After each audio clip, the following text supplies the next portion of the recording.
Pai, do Filho e do Espírito Santo. Amém. Hoje na história dos santos eu vou falar um pouco sobre Santo Antônio do Deserto, ou Santo Antão, né? E as suas tentações. Santo Antão, ele viveu entre o século 3 e 4. Nessa época, os cristãos estavam deixando de ser perseguidos, e Antão, ele era de uma família egípcia. Mas mesmo sendo egípcio, a sua mãe e seu pai educaram Antão e sua irmã na fé cristã. E aconteceu que aos 20 anos, ele fica órfão, tanto de pai como de mãe, né? E ele herda uma grande herança da sua família e também fica com a responsabilidade de cuidar da sua irmã. E acontece que uma vez, enquanto ele caminhava para a missa, e esse era um hábito que ele tinha de fazer todos os dias, ele se depara com o Evangelho do Senhor, onde o Senhor pede que nós nos desfaçamos de todos os nossos bens para poder segui-lo. E então ele guarda aquela palavra no coração. Quando ele chega em casa, ele resolve se desfazer de todos os seus bens. Mas ele se desfaz só de uma parte, a outra parte ele deixa para sua irmã, né? Porque ele pensa no seu bem-estar. Mas passados os dias, ele resolve viver uma vida ascética. E o que é uma vida ascética, né? Quando a pessoa ela abandona tudo aquilo que ela tem para viver somente de oração, meditação e mortificação. Então ele se desfaz daquela outra parte que ele havia deixado para sua irmã, a coloca no convento e parte para o deserto. E é no deserto onde ele recebe as mais fortes tentações do demônio. E a primeira tentação do demônio, ele tenta fazer com que Santo Antão, né, ele desiste daquela vida ascética. Ele tenta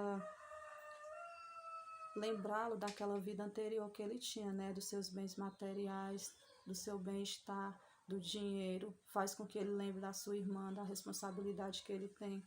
Mas Antão, ele é um homem forte, ele é perseverante na fé e ele não desiste.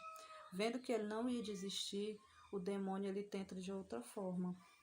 Ele o tenta pela austeridade, né? Ele faz com que Antão pense que a carne é fraca e o tempo é longo. Ou seja, né, ele tenta fazer com que ele desista do seu amor a Cristo. Mas ele também não tem resposta, né, de Antão. Como eu disse, Antão ele era um homem muito perseverante na sua fé, nas suas orações e meditações. Então o demônio dificilmente conseguia entrar no seu coração. E vendo isso, o demônio, ele se irava, né? E uma vez ele se juntou com todos os outros demônios para poder tentar Antão. E diz que foi uma tentação tão forte, mas tão forte, que Antão, ele fica como morto, né? Um amigo dele chega no outro dia na caverna onde Antão vivia e o encontra morto. Leva ele para uma igreja para ele ser velado, mas acontece que à meia-noite aparece o Senhor a Antão e o ressuscita. E o ressuscitando, ele volta novamente para aquela caverna.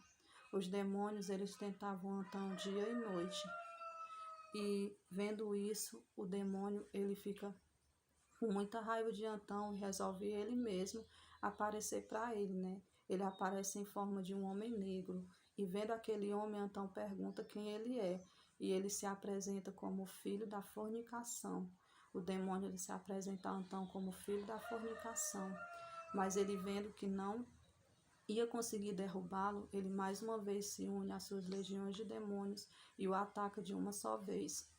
Os demônios eles se transformaram em serpentes, se transformaram em mulheres bonitas, se transformaram em leões, em lobos, e diz que a tentação foi tão forte que parecia um terremoto. E então ele ficou muito ferido, muito debilitado.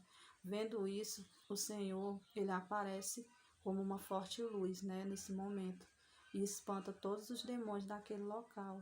Vendo que o Senhor apareceu, então ele meio que revoltado, né, ele pergunta ao Senhor: Senhor, onde você estava enquanto eu estava sendo tentado? E o Senhor ele responde: eu estava aqui o tempo todo, mas eu queria te ver lutar. E é assim que o Senhor também ele faz com cada um de nós, né? Muitas vezes nas nossas tentações, nas nossas dificuldades, o Senhor ele está sempre ali, mas ele quer ver a nossa luta. Ele quer que nós sejamos homens de oração, assim como Santo Antão foi. Então, que a exemplo desse santo, né, que foi tão perseverante, que nós possamos ser também pessoas perseverantes na nossa fé, que nós possamos vencer as nossas tentações com a ajuda dos nossos santos, com a ajuda dos anjos e de Nossa Senhora. Em nome do Pai, do Filho e do Espírito Santo. Amém.